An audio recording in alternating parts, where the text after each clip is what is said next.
Hope you're doing good. This is Justine here.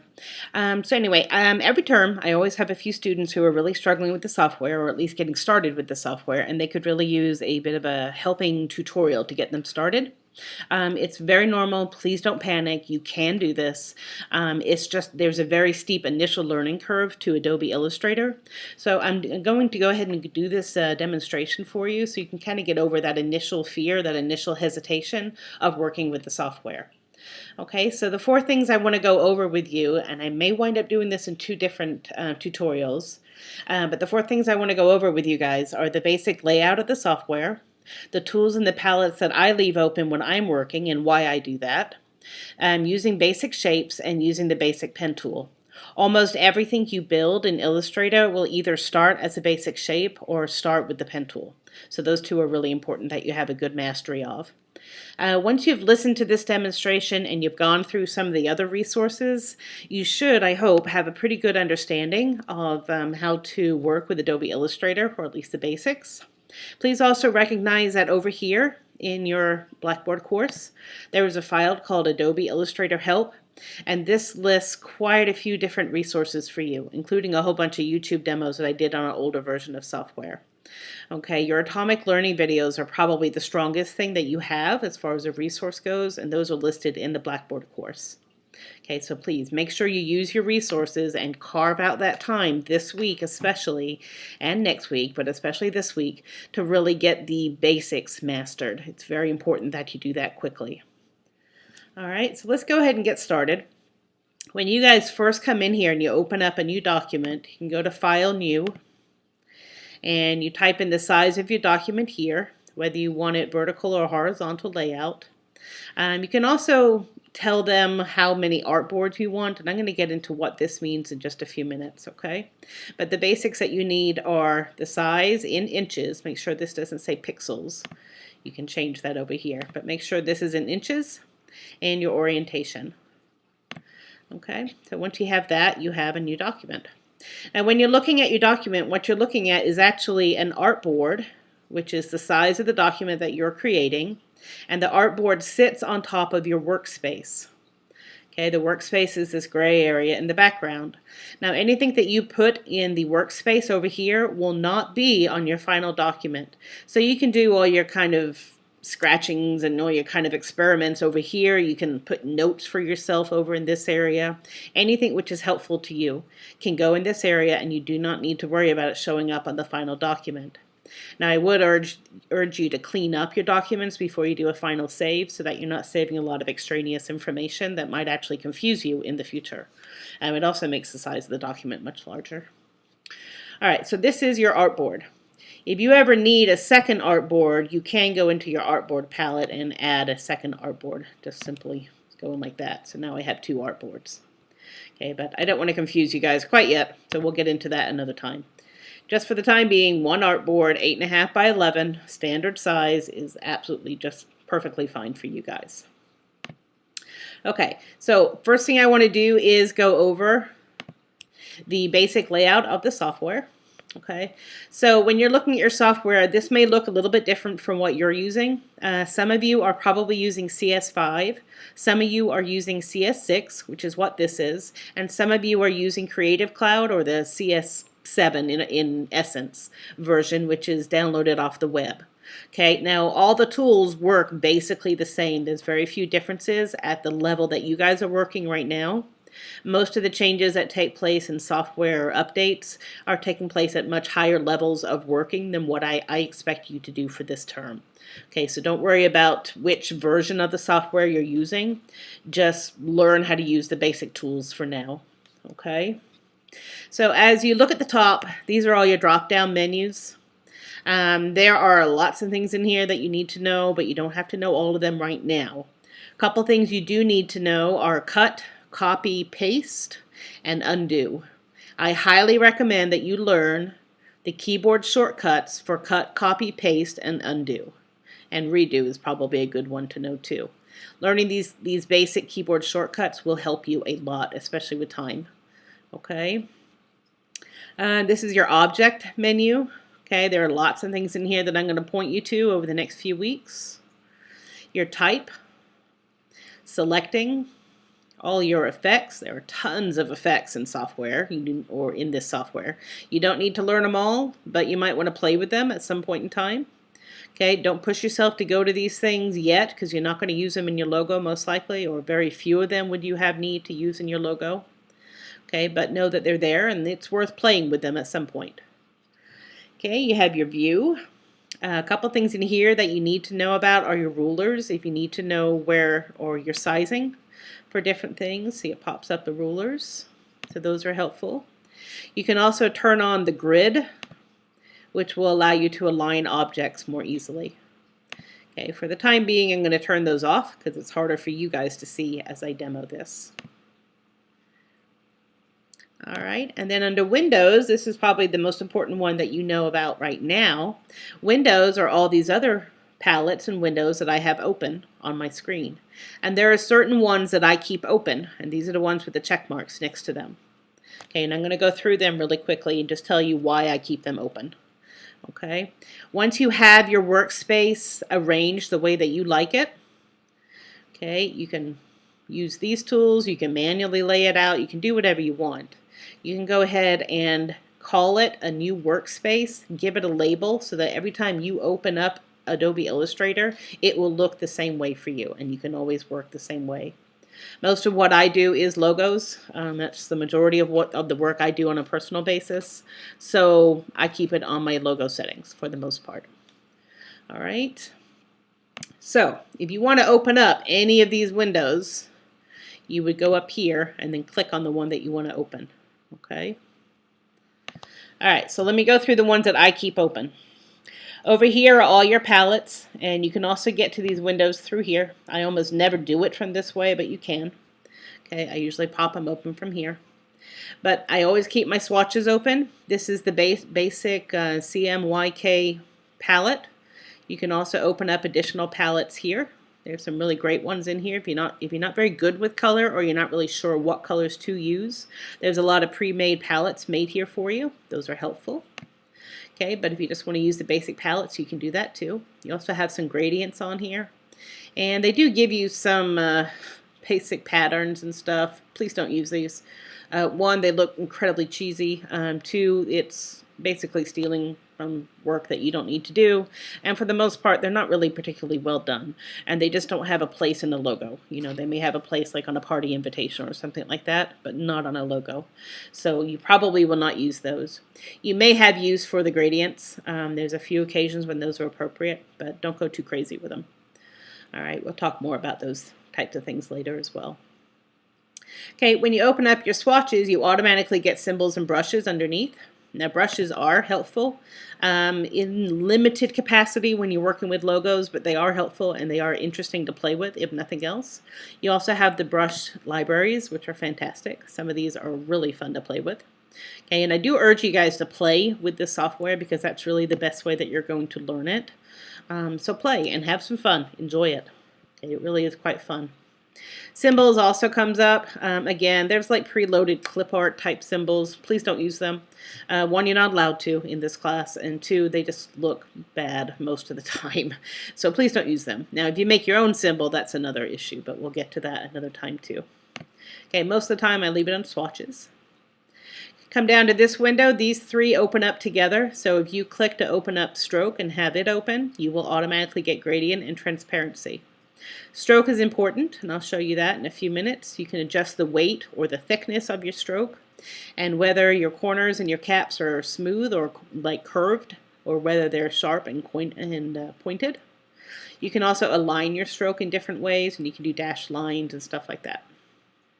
Gradients is a gradient from one color to the next, and you can change that at will, depending on your desire. Anyway, we'll get to that another time as well. And transparency can be controlled here. It can also be controlled up here, which is where I usually do it. I've actually never used it from here, I don't think. And you'll find that that's true as I talk my way through Illustrator. There's a lot of things that you can do in Illustrator 2, 3, or even 4 different ways. As a designer, you will develop a taste for doing it one particular way, and it's probably based on the layout of the software that you learn Adobe Illustrator on and how easy it is to do in that version. And you may or may not change your methodology as you move through the different versions of software. But know that almost everything in Illustrator can be done more than one way. It's not really a right or a wrong way. It's whatever way works best for you, and that's certainly okay. All right, come down here. I have my character, which also opens up with paragraph and open type. Character will allow you to choose your font, and depending on the fonts that you have loaded on your machine, there are tons of them out there. Don't go too crazy, but there are tons out there. Don't go too cutesy, whimsical, trendy, novelty-like, or any of those types of things. For the most part, it's bad news for a logo. Every once in a while you can get away with it, but you have to be super careful. So you can always run it through me and your classmates before you choose one as well. And you will be doing that as we proceed through the assignments. You can choose how the font looks, whether it's regular, bold, italic, semi-bold, italic, semi-bold without the italic. There's all kinds of options. You can also pick the size of your font. You can pick the leading, which is the amount of space between two lines of text, and the tracking, which is the space between two letters in a word, or all the letters between the words. You don't really need to mess with scale. I don't recommend it. Occasionally you might need to do a baseline shift, so this is helpful. You got all caps and small caps. Those are helpful. You have the paragraph alignments. Those are useful. And there's a few things other that you might use, but those are the basics. And by the way, if you don't see this full palette, click on this double-sided arrow next to the word character, and that will change the size of your palette. Okay, there's like 3 different levels in there. Okay, and then underneath my character, I know that I have my layers and my artboard. Now I use layers a lot. I use artboards fairly often as well. So I'm not going to do that in this demo because those are things that you can get into a little bit later. But know that this is where they are, and they are tremendously helpful once you start working on more complex objects. But we'll get to that another time. Okay, over here I also have my navigator, which navigator shows me this page, which is here, this artboard. Plus it shows that there's blank space here, but it won't actually show me what's on this. So what this is, it's kind of a mini view of what's on my artboard. But what's nice about it is that I can zoom in and out, and you guys will see me doing this over the next half an hour or so. And it will allow me to see more or less where I am on the page. It just doesn't show anything over here. You notice that this line of text is not showing unless I do that, and now it does show, okay? I'm going to keep it over there for now. Underneath navigator, and info, sorry. Info shows you the width and the height of what it is that you have selected, which is what I have now in blue. So that selected object is shown in inches, and also the position on the page. Okay, and note that the rulers are still showing 0 at the top and the corner of my page. So that tells you the size and the position. All right. Okay, so also under here I have Transform, Align, and Pathfinder. These will drive you crazy at first, but they will become some of your favorite tools, especially Pathfinder. Pathfinder is an absolute godsend when it comes to creating complex objects. I may not get to that in this demo. I don't think I will, but I will do a separate demo on it for you sometime. Okay, I believe there's one actually already on YouTube as well in the older version of software, and Pathfinder hasn't really changed since then, so you can always go check out that too. All right, so those are my basic palettes or tools that I leave open. Okay, Windows palettes, they're called different things, but these are the ones that I leave open all the time. And then over here are all your basic tools, and this should look more or less the same for just about everybody. It may be one skinny column instead of 2 wider columns or whatever the case is, but they're all still here. Now this you may not have open. This is my pen tool mini palette. And I always keep my pen tool mini palette open because I use my pen tool a lot. So this is draw with a pen tool, this is add an anchor point, subtract an anchor point, and convert an anchor point. And then I also always keep my shapes tools open. And if I want one of these mini palettes, I can click on that tool, drag over to the side to this bar, and pull it off. And I like keeping these little mini palettes open because I do use these quite often as well. And if I'm doing a lot of text work, I'll do the same thing with text. But it's not as critical for text, so I usually just close that one down. Now, any of these tools over here, if there's a subtool underneath it, which there often is, you'll see that little triangle in the bottom right-hand corner. Okay, and as long as you see that little triangle, you know that there are subtools underneath that you can access as well. And you can tear off any of these menus that you want to if you're using them a lot. Generally speaking, I only keep those two open though. Oops, close that one. All right, so this is my basic layout of my software, and these are the tools and the palettes that I leave open. I speak way too fast when I'm trying to get a lot of information to you guys.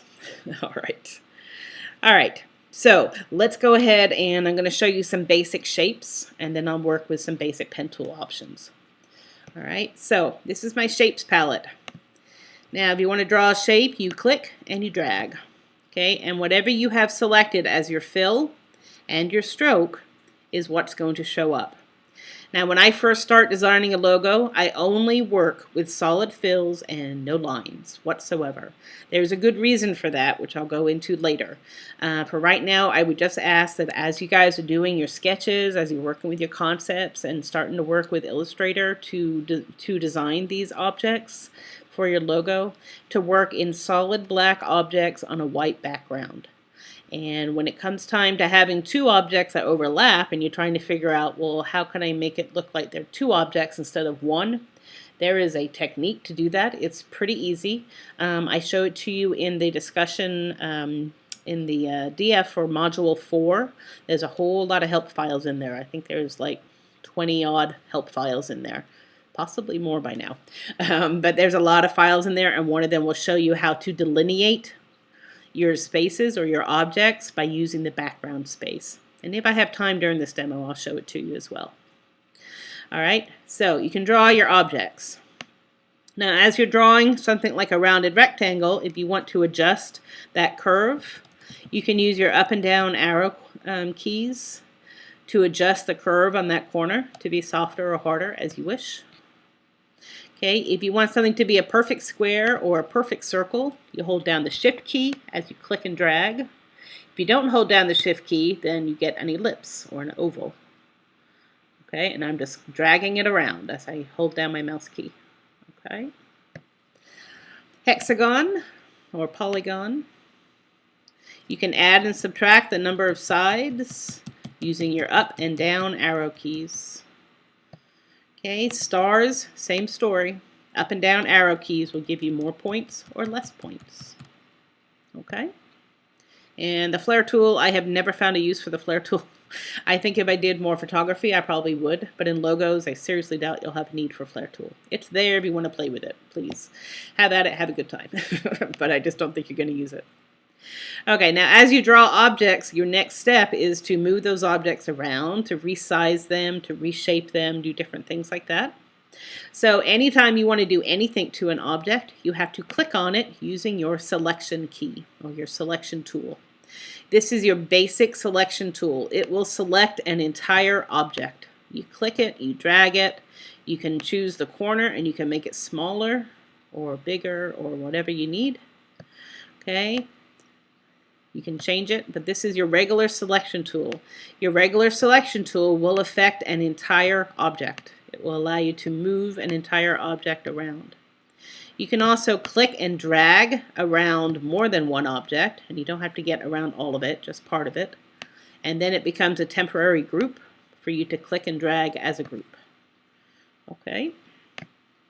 Now, if, for instance, you want to adjust only one point, one anchor point, then you click on your anchor point tool, click on the point you want to adjust, and then adjust it.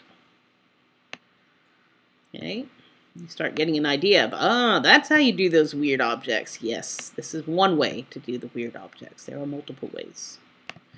Okay, and again, you can move that around. Okay, so those are your basic objects.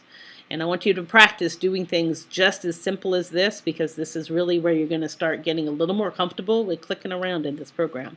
Practice will help you learn this program the best way. Nobody learns this program just by watching tutorials or by sheer chance or guessing or anything else. The only way you learn this program is to sit down with it and to do it. And that is all. So every student has to make a commitment to their success in this course or in any course to do the work that's involved. And this course requires that you learn this software, and you learn it fairly quickly, unfortunately. I wish I could give you guys more time to work on this, but I can't. I have to keep you guys moving pretty quickly in this course in order for us to finish in the 8 weeks that we have. So bear with me the first couple weeks. Do everything you can to empower yourself and learn this software quickly. Okay, I give you guys tons of resources, too many, I think, in some cases. I worry that I inundate you guys with so much in the way of material, but I want to make sure that you have different ways of learning this stuff so that you can do it as quickly as possible. Okay, so please take advantage of the resources that I give you guys. All right, now I'm going to go ahead and, well, actually, let me show you one more thing. The undo key. Remember that undo button? Okay, I almost never do it from here. I use my keyboard shortcut, which for me is Apple Z. I believe it is Control Z, I believe, on a PC. Oops, my little reminder. That's for my son. So anyway, I'm going to undo. So if I undo, you can undo up to 99 moves, which is fantastic. Look what I can do. Yay. So if you mess up, don't worry, you have the undo button. It's fantastic. The best keyboard shortcut you can learn is undo. Please do that for yourself. Okay. So now I'm back to a nice clean palette. And now I can move on to the pen tool. So the pen tool can be used in two different ways, but the first thing I need to do is explain to you why things are different. So let me go ahead and draw two of these again. And I'm going to show you a little bit about anchor points and paths. So anytime you work in Adobe Illustrator, and I'm going to make these a different color to make this a little bit easier for you guys to see. I hope this makes it easier for you guys to see. Maybe that's obnoxious color though. Go a little bit darker. Oh, but now it's too close to the blue. Never mind. Okay. Sorry for the obnoxious color, but I know it makes it easier to see. It's better. All right, so as you're working with Adobe Illustrator, you're working in what are called vector graphics. And vector graphics are objects that are made up of paths and anchor points. And I don't know if you can see it. There's a little green word that says anchor right now. And when I go over here, it says path. And I hope you guys can see that. But if you can't see it on mine, I want you to go into Illustrator right now. Hit pause on my recording. Go into Illustrator and see this. You have a path, and in the corner, you have an anchor point. Now, a path is a path is a path. Okay, it doesn't matter what kind of object it's on. It's always called a path. But there are two different types of points. The first one is called a corner point. And a corner point has two straight paths that intersect at a corner and is therefore called a corner point. If you have an object with a smooth point is where two paths intersect on a curve, and that curve can be adjusted to look more like a leaf or more like anything you want it to, really. Okay? But that is called a smooth point. This is called a corner point. Corner points are made up of straight-sided objects with hard corners. Smooth points make up curved objects, and they have directional lines or handles which you can adjust to adjust those curves in different ways. Okay? So, now you can start with objects that you build off of these palette or this palette, and you can create these objects. You can also use the pen tool to create objects. So now if I want to create an object which has straight paths and corner points, I will simply click, click, click, move away, click, move away, click, move away, click, move away, click, move away. And I have my straight-sided object with corner points. Now if I want to create an object which has curves and smooth points, I click and drag, move away, click and drag, move away, click and drag, move away, click and drag, click and drag, click and drag, click and drag. And you notice when I finish any object, whether it's straight-sided or curved, I go to my first point and I make sure that I close this object. I do not want an open path. I want a closed path. A closed path will give me nice smooth points all the way around, and it will allow me to fill it with color or texture. It will allow me to add shadows. It allows me to do lots and lots of things. You must close your path. Always, always, always. Okay? So then you have your final curve. Okay, I'm going to move my object down. Okay, now I can use my direct selection tool, which is this arrow, not this one, because this one selects an entire object. This one selects a point. And now I can adjust my object. Okay, so I can change my points however I wish. Okay, and I can do the same thing, same tool, direct selection, when I go over to my curved object. Now my curved object, I can move the points just like I did on the corner points. I can also change my handles. And this just plain old takes practice. You have got to practice with this tool before you get better. You absolutely have to practice with this tool before you get better. There's no way around it. Okay, there is an exercise that I can send you guys. I can also send you some files which has some explanatory kind of methods in them. But basically you have to get in there, draw yourself an object, and play with it. Play with the points and see what they do. Learn how to use this tool. It is the absolute best tool in all of Illustrator, hands down. Pretty much every designer is going to agree with me on that. It's just absolutely critical that you learn and master this tool. Okay, this is the actual anchor point. These are the handles.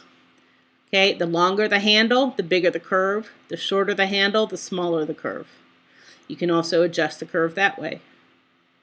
Okay, you've just got to get in here and practice and play with it. Okay, you will have an exercise next week which is specific to using the pen tool, but until then you still might want to use it because chances are very high that you're going to be using it to create objects for your logo. Very, very high. Okay, so please take advantage of this. Alright, I'm going to go through one more thing and then I'm going to let you guys go for this demo and do another one a little bit later on some more advanced techniques. So I've shown you guys basic anchor points, both corner and smooth, and how to move them and adjust them. You also need to know that you can add points anytime you want to. Okay, you can also subtract points. Okay, and the last one you need to know about is convert anchor point tool. Convert anchor point. If you have a corner point and you want it to be a smooth point, then you click and you drag. Okay, click and drag. Click and drag. Oh, and if it crosses over like that, uncross it. Okay. Click and drag. Whoops. There you go. Click and drag. Whoops. There you go. Click and drag. Okay. Click and drag. And now you have a curved object. And I can also come down here and convert anchor points too. But in this case, maybe I want this to be a straight-sided object with corner points. So in this case, I don't have to click and drag because that's going to give me a smooth point. What I need to do is just click. And now my points will become corner points. This is just clicking only. And now I have a straight-sided object with corner points. Okay? Those are the absolute bare bones basics that you must be comfortable with by the end of this week. Okay, there are some other things on the exercise from last week and this week that I really, really need for you guys to be comfortable with. It is important. You've got to get to this stage very quickly. Otherwise, the rest of the term is going to be very, very difficult for you. So please do yourself a favor. Put the time forth this week to master these basics. Okay? I'm going to wrap up this demo right now. I will do another one probably later today or tomorrow and post it for you. All right? In the meantime, have a wonderful day, and I will talk to you guys soon. Bye-bye.